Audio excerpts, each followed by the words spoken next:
Congressman David Valadao, thank you so much for joining us in studio today. Thanks for having me. Absolutely. To start off, you're running for re-election for California's 22nd Congressional District, and as a congressman, what are your priorities looking to the future, the next 2 years?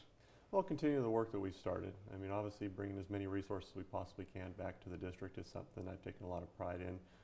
We've been able to help with a lot of infrastructure projects, and obviously with some recent legislation, we've even been able to deliver on a lot of water infrastructure dollars, and so we're hopeful to get some of the ground broken on those projects, and we're excited about that.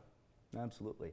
I think one of the elephants in the room to address with this next election is the fact that the geographic boundaries of your district could look different with the redistricting efforts ongoing in both California and Texas. So I want to ask you, do you think Governor Newsom's push to redistrict California mid-decade is fair or unfair?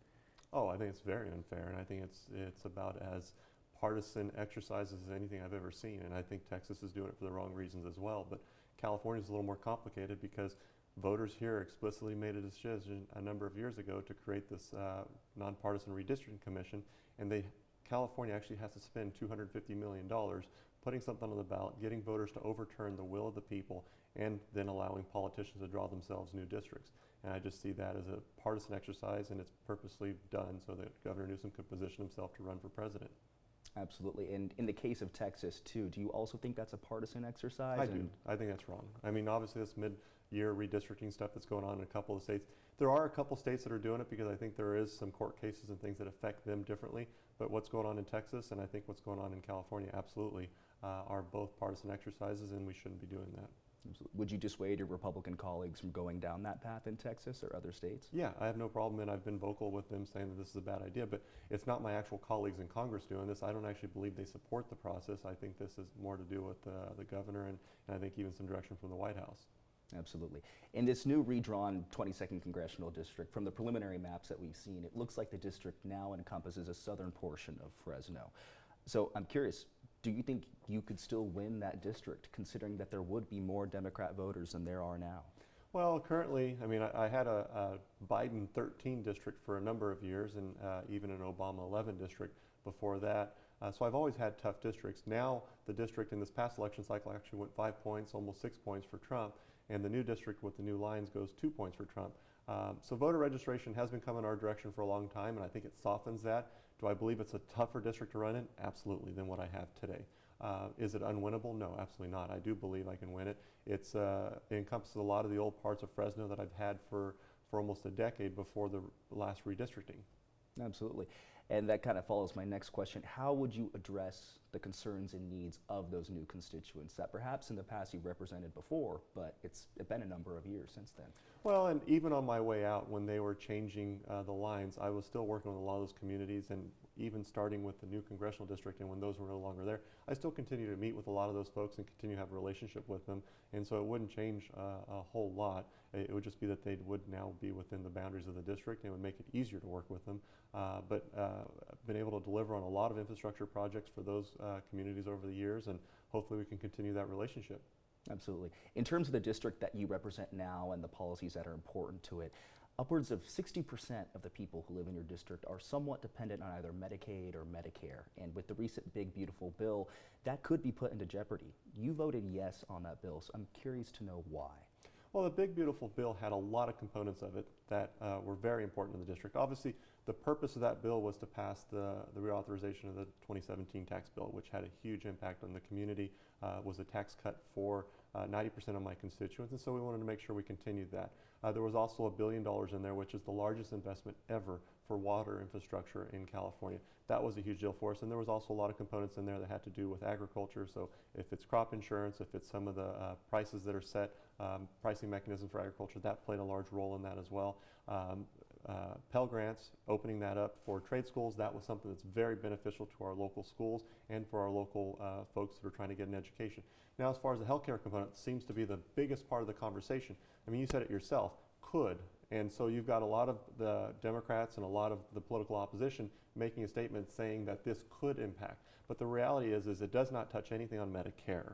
And so on the Medicaid front, what Medicaid was originally created for, the vast majority of the people in the district, it does not touch their benefits. Now, the people that are on the expansion population that have no disabilities and have no dependents and no excuse not to do something and get engaged in the community, it requires that they either get a job for 20 hours a week, volunteer in their community for 20 hours a week, or go to school. They have a choice, and that opportunity is there for them to do that. But if you have no excuse not to get off the couch and be involved in your community and get a job, obviously your benefits could be at risk, just like you said, could be. But even in the districts the district that I represent, all three of the counties are above the threshold on the unemployment numbers, so it wouldn't even affect them at any time right now. So that's why a lot of the folks keep using that phrase, could, because they want to use that to scare people and use it for a political weapon, but the reality is none of those things actually hit the district, and none of those numbers are effective.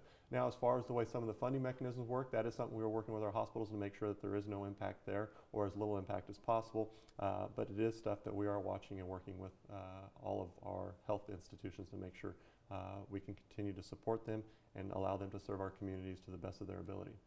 To your point that this change in the healthcare system wouldn't kick eligible people off and would really only affect able-bodied people, how can that be trusted? How can that be vetted? How can people who are looking at their healthcare plans and are scared to lose their coverage, what can they do to better either cover themselves or to better understand why their coverage is being taken away?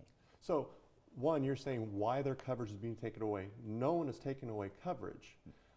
Now, as far as the work requirements or community engagement requirements, those are going to be managed and run by the state.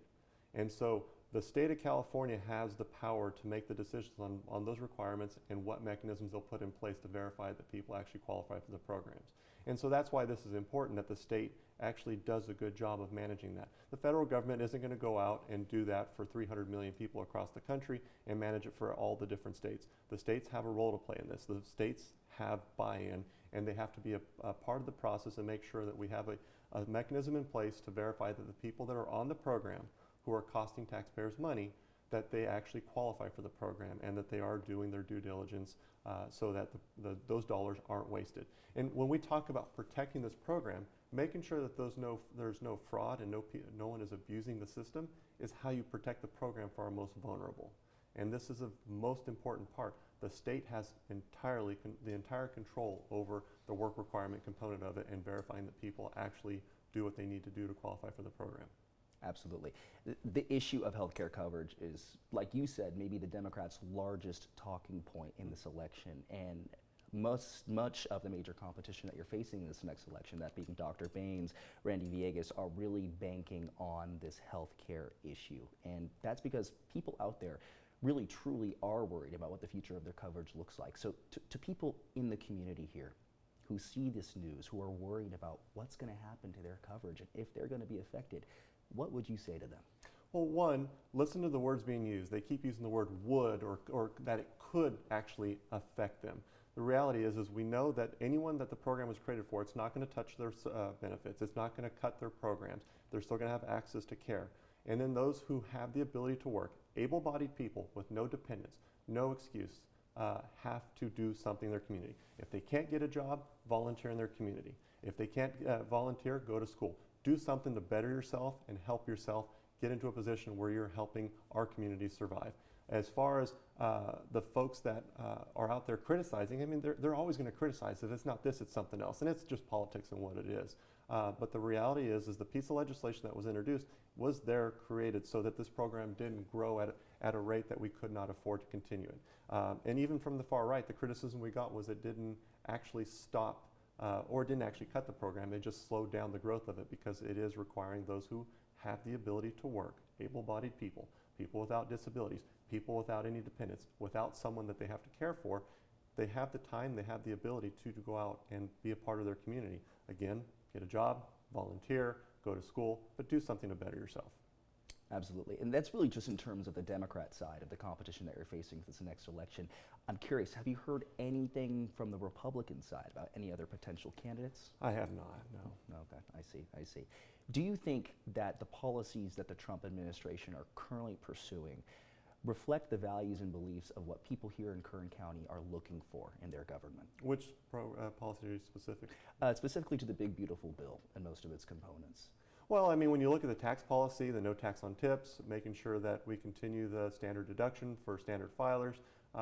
When you look at the energy policies, the permitting policies that were buried in that piece of legislation, the water stuff, I mean, all those things are something that is huge for this district. The Pell Grants for kids, for people to go to school on some of the short-term training programs that are required for a lot of the jobs that we need here in the Central Valley. I mean, all those things are huge for us. And so a lot of those policies, the majority of those policies are really good policies for us here in Kern County. And the tax policy was one that actually helped us quite a bit, especially some of the investment tax credits and some of the ability for, I mean, the 199A, which is, helps a lot of our farmers through their co-ops to be able to pass through some of the tax benefits and actually help the bottom line of our farmers that do so many, that create so many jobs here in Central Valley. All those things play a huge role, and that's why that bill was so important for us to pass. I mean, the healthcare component, I know is a vulnerability because of the criticisms, but the actual policy itself, when you drive around the Central Valley and you see people working in 110-degree weather and working really hard, the idea that there are people at home who have no excuse not to at least make an effort to get a job, volunteer in their community, or go to school is pretty frustrating. And we need people to find a way to be productive citizens in our valley, in our district.